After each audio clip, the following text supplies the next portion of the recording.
Hola, me llamo Julio y bienvenidos a otro capítulo de ¿Qué rayos acabo de leer? En esta ocasión he decidido leerles una traducción mía de un pasaje de un cuento de Laura Vandenberg llamado Antropogénesis o Cómo hacer una familia, que se encuentra en esta antología XO Orfeo, 50 nuevos mitos, donde probablemente vean varios nombres que le suenen más que Laura Vandenberg, editado por Kate Bernheimer, de la editorial Penguin. Yo no sé si hay una versión en español de esta antología o de este cuento, por eso voy a traducirlo en esta ocasión yo. Aunque como tengo el mal hábito de leer en inglés, probablemente haga eso en otros videos. Ahora, antes de hablarles del cuento, me gustaría hablarles de el terror anticonceptivo, porque al ver el título del video seguramente se han preguntado ¿qué es eso? Y bueno, yo creo que el nombre es bastante explicativo. Es el terror que cuando lo lees o lo ves dices, no, de veras que no debería de tener hijos.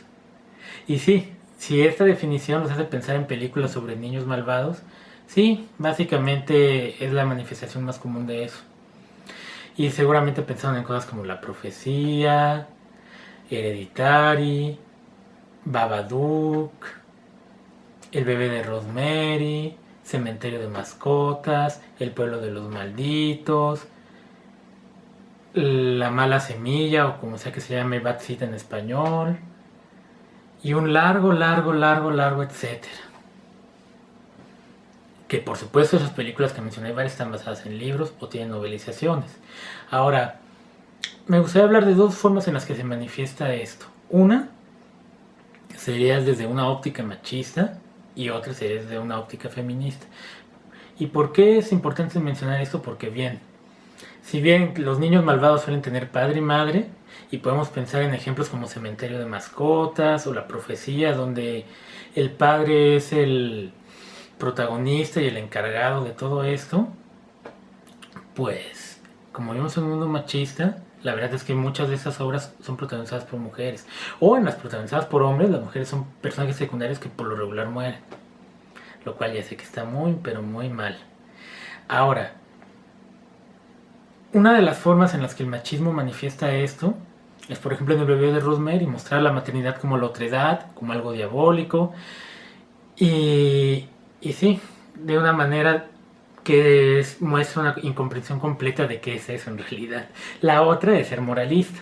Un ejemplo de eso, un ejemplo muy extraño de eso, nos lo dio el boom del terror de bolsillo de los 70s y 80s. En específico, el escritor Sean Hudson, al quien quizás algunos conozcan por su novela sobre babosas asesinas, ¿sí? Babosas que comen gente.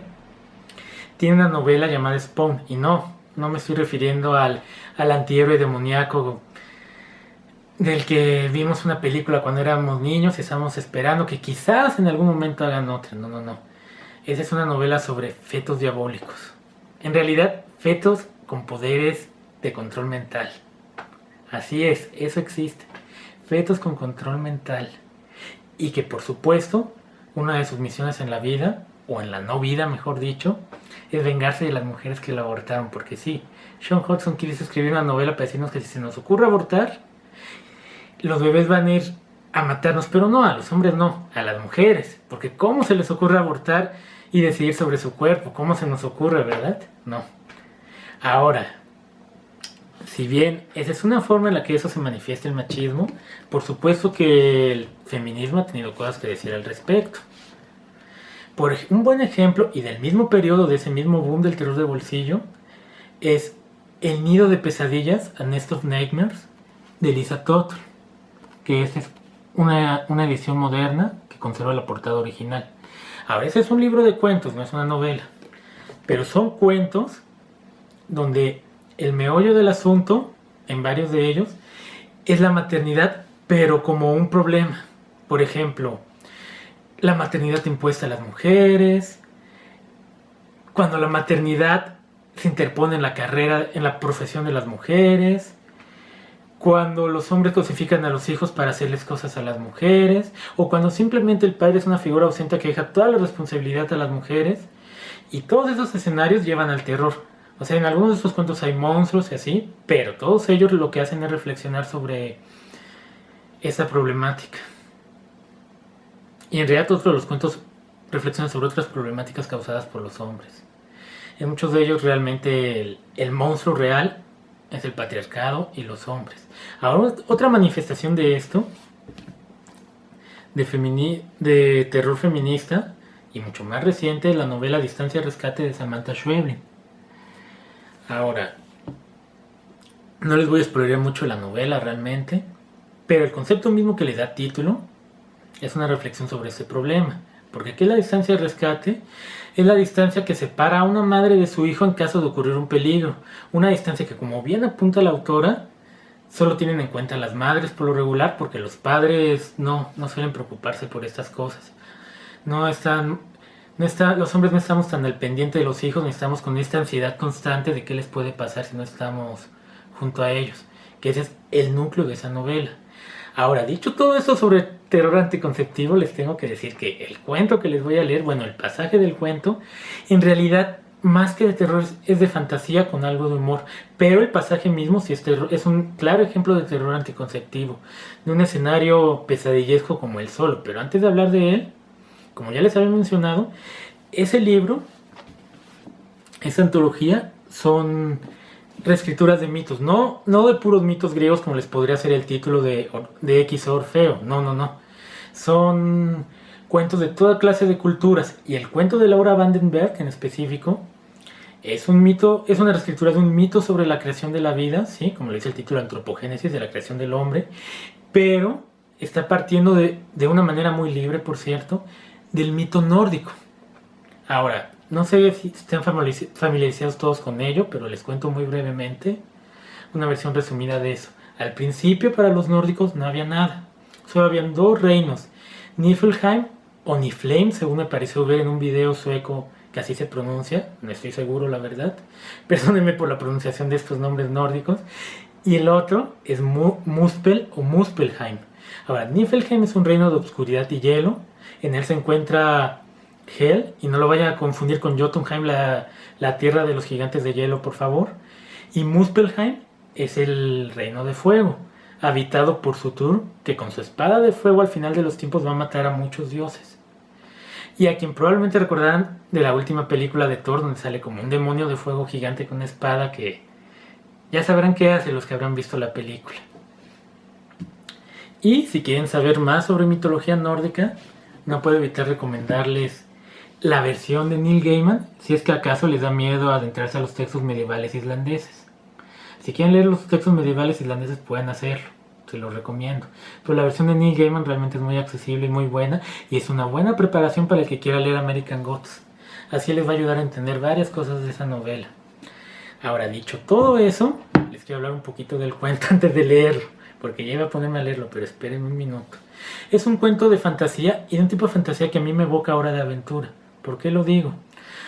Porque aquí se nos evoca una ciudad abandonada, que parece posapocalíptica, habitada por una mujer de hielo, Nel, que parece ser una representación de Niflheim, y por un hombre de fuego, Meno, que es una representación de Muspel o Muspelheim. Estas dos personas viven en esa ciudad donde no hay primavera, otoño, invierno, el tiempo no existe, no hay estrellas, parece que no hay nadie, aunque ellos tienen unos amigos que aparecen de repente, pero ellos no saben de dónde vienen ni quiénes son. Y ellos dos viven juntos, son una pareja. Meno quiere tener hijos, Nel no quiere, y un día aparece uno. Y ahí es cuando la pesadilla se desata. Así que déjenme leerles esta versión mía del cuento. Una mañana, a Nel la despertó el olor a humo. Al pie de su cama, un bebé con las manos cubiertas de fuego hacía huecos en las sábanas. Los cristales de hielo en el cabello de Nel se derritieron. El agua se escurrió por su espina. Sacudió a Meno para despertarlo. A su alrededor los trenes retumbaban. Meno cargó al bebé y huyó de la habitación. Sus pies estaban tan calientes que ennegrecieron el tablado. Nel siguió sus huellas hasta la cocina, donde otro infante se retorcía en el piso. El bebé gateó hacia ella y la agarró de los tobillos. Unos dedos le entumecieron la piel, los otros le dejaron una quemadura en forma de mano. Este es el problema con el fuego. Nunca puedes predecir cómo se va a esparcir. Meno solo había querido uno o dos, pero los niños siguieron apareciendo. Uno surgió del charco de sudor a sus pies, otro gateó de su axila. Nada de esto parecía causarle ningún daño. Pronto tuvieron sus manos llenas, evitando que un niño chamuscara las cortinas o rompiera los vidrios de las ventanas con un toque. Cuando los trenes pasaban, los bebés agitaban sus puños y lloraban. Los amigos los visitaban y hacían apuestas sobre cuál llegaría a gobernar el mundo. ¡Qué bella familia!, decían. Nunca se quedaban mucho tiempo. Una mañana, para calmarse, Nell hizo otro muñeco de nieve y vio, sin comprenderlo, cómo se transformaba en otro niño. Comenzó a llorar y pronto sus lágrimas se convirtieron en niños al caer al piso. Nell y Menno leyeron un libro sobre paternidad. Le recomendaba salir de la casa una vez al día. Decidieron pasear en el parque de la ciudad desierta, cada uno llevando una gran carriola. El cielo estaba oscuro y gruñía. Trataron de enseñarle a los niños la palabra para roca y para árbol. Para demostrarlo, ella y Menno palmearon el tronco de un árbol sin hojas y otro niño salió de la corteza. Nunca podremos conseguir una niñera, se lamentó Nell de regreso a casa, ni por $1.000.000.